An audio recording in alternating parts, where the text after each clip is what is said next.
Welcome to GVTV, Episode 3. I'm your host, Greg Oakford.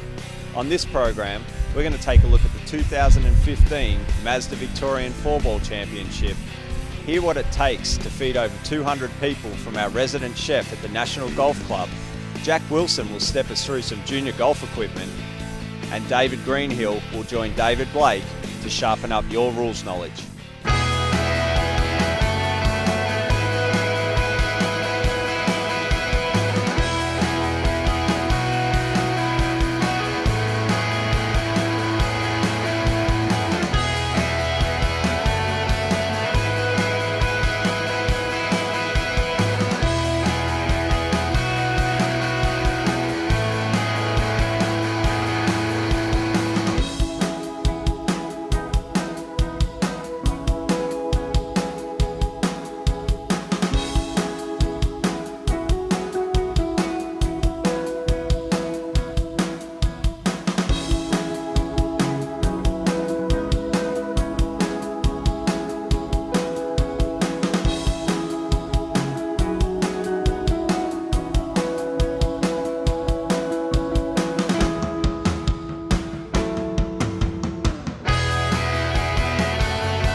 For GVTV, standing here with Paul Muir from Cranbourne Golf Club.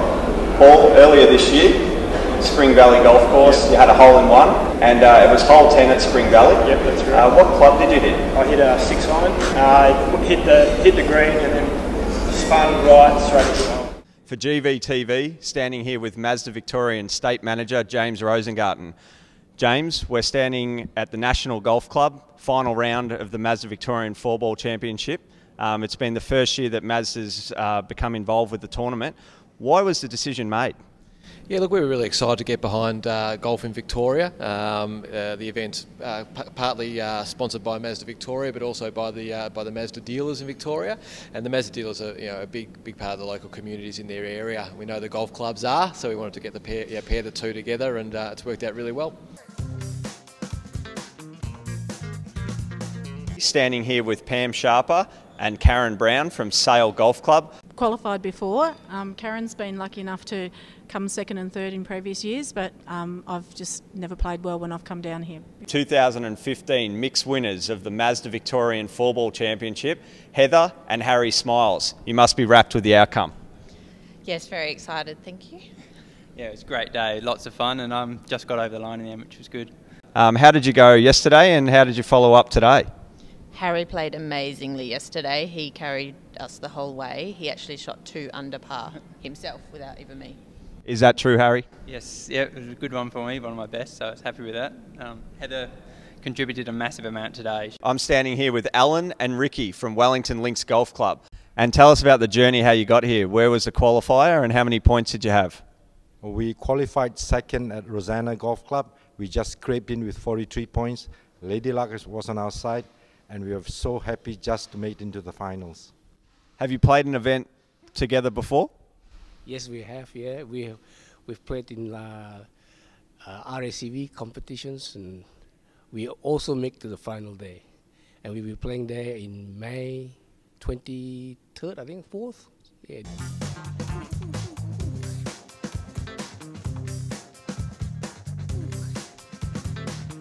A lot of effort and hard work.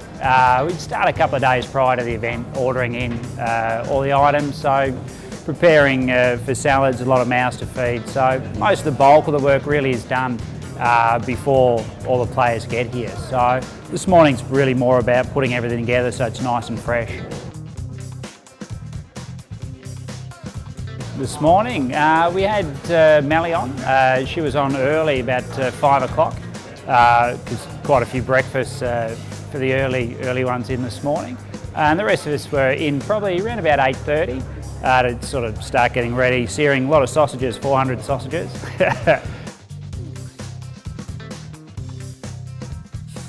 In all honesty, we're pretty spoiled here. We've got a big kitchen, so probably bigger than most other of the golf clubs around the place. So, you know, good staff, good team, been here a long time.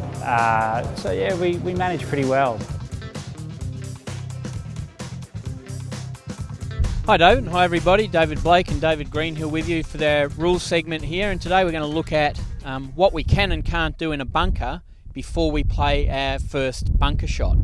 Now, unfortunately, it looks like someone's not really raked out the bunker properly, and they've both left the rake in an awkward position, and there's quite a few footprints.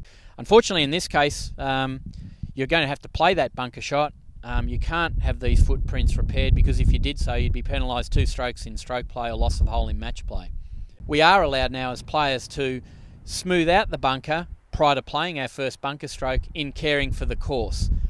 The only thing you've got to be careful about, don't improve your line of play, don't improve the area where you're going to be standing to play that first bunker stroke. Hi guys, I'm Jack Wilson. Today's tips predominantly for junior golfers. There'll be a lot of parents that can probably get a bit out of this as well. But we're going to make it to do with putting today. You know, the most important part of the game, I feel. Something we do on every hole, and we have the most shots doing that. So let's get into it. What I want to work on first is a bit of setup. Now, with putting, we don't have the time like we do in the golf swing to make compensations to fix, you know, maybe what we're doing wrong at setup. So putting's very important, and we're going to start with setup. So we're talking about setup. Now, I want you to lift the putter up in front of you like this, and just like a teapot, you want to bend at the hips and just bend straight over the ball. So we're going to be over the ball like this, and now our eyes are going to be directly on top of the ball. From here, all we need to do is rock our shoulders back and forth. Now, as you can see, in the shape of my arms here, it's like a V. And that's the shape we want to keep all the way. When supervising your kids, we just want to make sure that putting specifically is the putter out in front, we bend at the hips, and we just rock those shoulders back and forth. Now, as a lot of you might be wondering what I've got in my hands here, it's very important, specifically for junior golfers, but for everyone, that we use the right equipment. Now, for junior golfers starting out, this is the answer. This is what we need to be getting our kids into. Snag Junior Golf, it's something you can look up on the internet. We've got bigger balls with bigger heads. The hardest thing for juniors is to make consistent contact and see a result. This is the way we get that. These balls are Velcro. That's a snag, guys. This is the answer. Let's get involved. Thanks for watching this episode. We'll see you next time. And remember, golf is the game for life.